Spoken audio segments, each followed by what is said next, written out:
Kalau sedang merasakan kesulitan dalam masalah, kalau masalah ingin cepat diringankan oleh Allah, maka bandingkan masalah itu dengan solusi yang pernah dirasakan sebelumnya.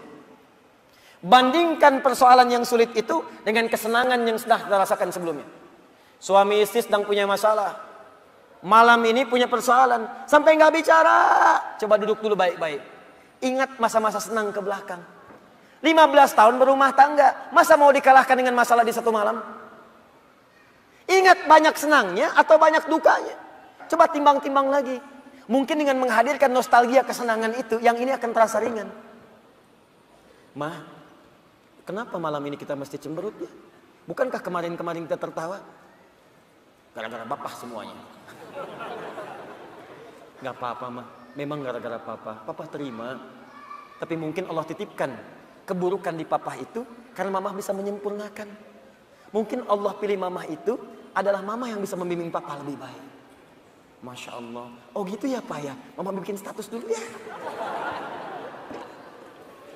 Jadi kalau semuanya begitu enak rasanya. Tapi memang diucapkan mudah, menjalaninya belum tentu mudah.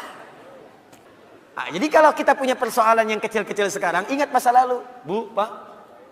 Ya maaf di kantor ada masalah. Masalahnya hari itu. Jangan langsung merasa berat. Ada proyek gak selesai dimarahin sama bos. Anda kerja sudah 10 tahun, dimarahin baru hari itu. Senangnya kan banyak, udah 9 tahun. Masa persoalan sehari mengalahkan persoalan 9 tahun yang senang ke belakang? Kan tidak lucu. Anda gagal satu ujian, 9 mata kuliah lulus semua. Masa harus meratapi diri pada yang satu itu? Selesaikan.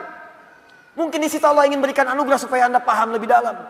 Mungkin disitulah kepakaran Anda supaya belajar lebih dalam lagi. Diangkat kemudian karena pakar itu, di masalah itu.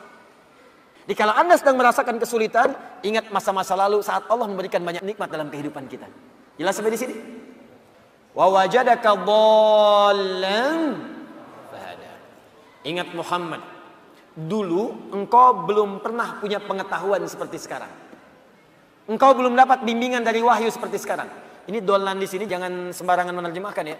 Di Al-Qur'an itu ada kalimat serupa tapi maknanya bisa beda. Ghairil maghdubi alaihim waladdallin.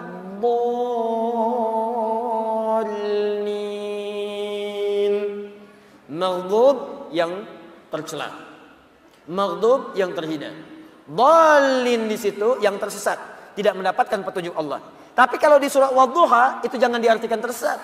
Bukan tidak mendapatkan petunjuk Allah, artinya yang belum mendapatkan bimbingan wahyu dari Allah Subhanahu wa taala. Bukankah dulu belum turun wahyu kepadamu? Bukankah dulu belum turun ayat-ayat Quran kepadamu yang membuat engkau semakin tenang sekarang? Wajadaka dhallan fahada. Muhammad, dulu kamu belum punya pengetahuan, sekarang dapat ilmu. Dulu kamu belum dapat bimbingan wahyu, sekarang dapat wahyu. Nah ini pun Bu, Pak, penting untuk disadari. Kalau sedang merasakan sulit di satu nikmat, maka ingat nikmat-nikmat yang lainnya. Misal, maaf ya, Ustadz saya diponis oleh dokter, jantung saya sakit Ustaz. Jantung kan sakit, tapi kan otak masih sehat. Telinga masih sehat.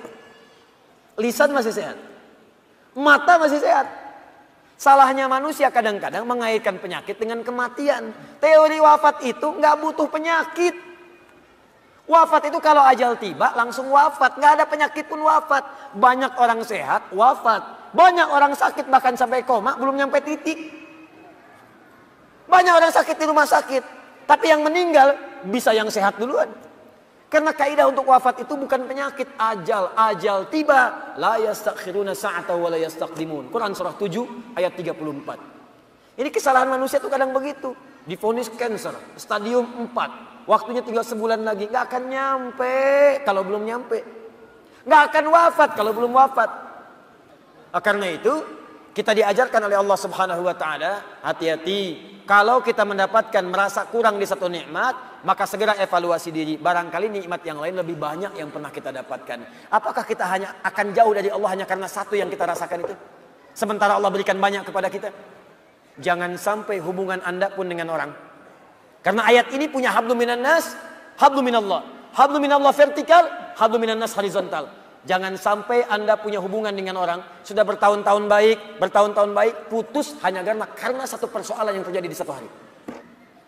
Sering terjadi begitu.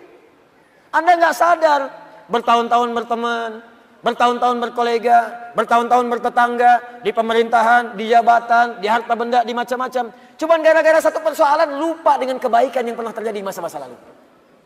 Kalau itu terjadi dalam hidup Anda, maka Anda sedang dikuasai oleh setan. Anda sedang jauh dari Allah.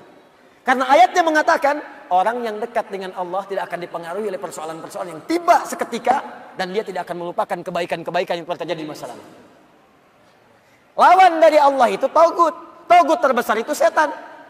Allahu waliyul ladzina amanu yukhrijuhum minadh dhulumati ilan nur wal ladzina kafaru awliya'uhumut taghut. Tagut terbesar setan.